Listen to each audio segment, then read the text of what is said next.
फारूक अब्दुल्ला बता रहे थे। लेकिन क्या अलायंस पे कोई फर्क नहीं पड़ेगा?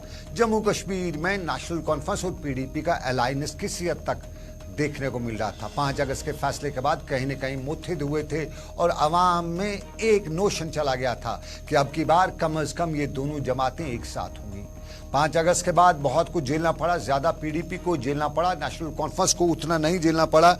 लेकिन उस झेलने के बाद भी यूं लग रहा था, या जिस तरह से इनकी बॉडी लैंग्वेज थी, जिस तरह से ऑल पार्टीज मीटिंग्स हो रही थी उसको, और जिस तरह से ये बीजेपी का खौफ दिखा रहे थे, उसके बाद यूं लग रहा था कि नेशनल कॉन्फ्रेंस पीडीपी एकजुट होकर चलेंगी। लेकिन पिछले 1 महीने से हम लगातार देखते आ रहे हैं कि एकजुट क्या दूर दूर भी नजर नहीं आ रहे। हम जरा आपको पहले सुनाते हैं। कल ही कुपवाड़ा में महबूबा मुफ्ती थी, उमर अब्दुल्ला उधमपुर में थे। महबूबा मुफ्ती ने कुपवाड़ा में जब बात की तो मरहूम शेख महमूद अब्दुल्ला से लेके फारूक अब्दुल्ला के उमर अब्दुल्ला के अलायंस तक की बात कर डाली, जो दिल्ली से अलायंस किया जाए। और अलायंस के हवाले से महबूबा मुफ्ती ने बताया कि चाहे वो शेख महमूद अब्दुल्ला का अलायंस हो, फारूक अब्दुल्ला को या उमर को, सबके अलायंस कुर्सी के लिए होते हैं। बाकी जो पैरामीटर्स इनके हैं नेशनल कॉन्फ्रेंस के, वो कहीं नहीं होते। जबकि उसने अपनी पार्टी अपना बताया कि हमने बीजेपी के साथ अलायंस किया तो हमने पाकिस्तान की तरफ जो रास्ते थे उसके लिए अलायंस किया, हमने यहाँ पोटा के खिलाफ अलायंस किया, हमने यहाँ पे टास्क फोर्स के खिलाफ अलायंस किया। ये बताया महबूबा मुफ्ती ने। और उमर अब्दुल्ला से उधमपुर में जब पूछा गया तो पूछा उनसे कि क्या कोई अलायंस, उसने कहा जाएंगे क्यों, हमें किस लिए जाना है, हम तो खुद पावरफुल है। जरा सुनिएगा उनकी बात और उसके बाद मीर हिलाल हजूरी के पास चलेंगे। अगर शेख साहब मरहूम पे फारूक साहब सारी गवर्नमेंट ऑफ इंडिया से सिर्फ अपनी कुर्सी खातर मुफ्ती मोहम्मद सईद साहब वाहिद शख्स ये लुकन इन खातर से अकाउंट को हम क्यों जाएं किसी के साथ? जाएंगे सर, जाएंगे। हम क्यों जाएंगे? जाएंगे सर, आप हम किसी के साथ नहीं जाएंगे ना सर। जम्मू हम अपने दम पे कर रहे हैं। अगर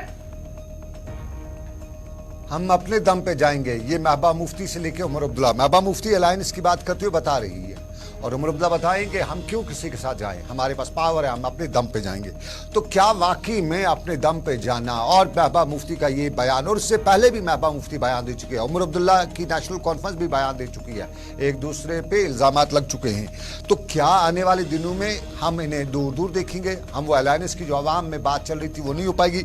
मीर हिलाल हजूरी मेरे साथ मौजूद है। बहुत शुक्रिया हिलाल।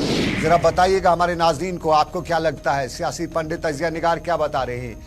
क्या कहीं दूर दूर तक इनका आपस में अलायंस का अब जो बातें की जा रही थी वो अब नजर आ रही हैं?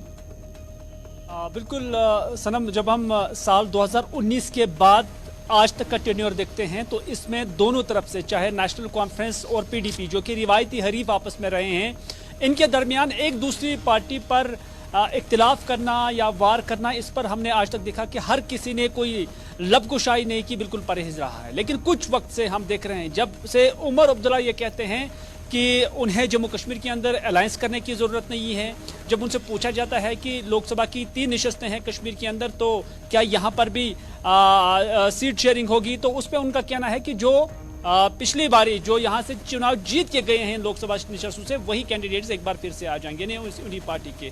तो कुल मिलाकर उन्होंने पीडीपी को जीरो करने की कोशिश की और अपनी पार्टी को 3 सीटें देने की वो बात कर रहे थे। तो उसके बाद पीडीपी के अंदर एक हरारत सी आ गई है और ये हरारत फिर शरारत में तब्दील हो गई है। और महबूबा मुफ्ती आजकल हम देख रहे हैं कि खुलेआम, चाहे उन्होंने हालिया दिनों कुलगाम के अंदर जब उन्होंने नेशनल कॉन्फ्रेंस पे वार किया और कहा कि इन्होंने, यानी नेशनल कॉन्फ्रेंस ने ऑटोनॉमी के जरिए मसले कश्मीर का हल नहीं समझा था, बल्कि इख्वान राज, बल्कि टास्क फोर्स, बल्कि पोटा के जरिए उन्होंने यहाँ पर मसले का हल उस वक्त ढूंढने की कोशिश की थी। और अब कल ही महबूबा मुफ्ती ने कुपवाड़ा के अंदर कहा कि फारूक साहब और शेख साहब ने जब भी कोई एग्रीमेंट किया या कोई अकॉर्ड किया तो वो उन्होंने अपने इक़्तिदार के लिए किया है और मुफ्ती मोहम्मद सईद ने जम्मू कश्मीर के बका के लिए इस तरह के अकॉर्ड किए थे।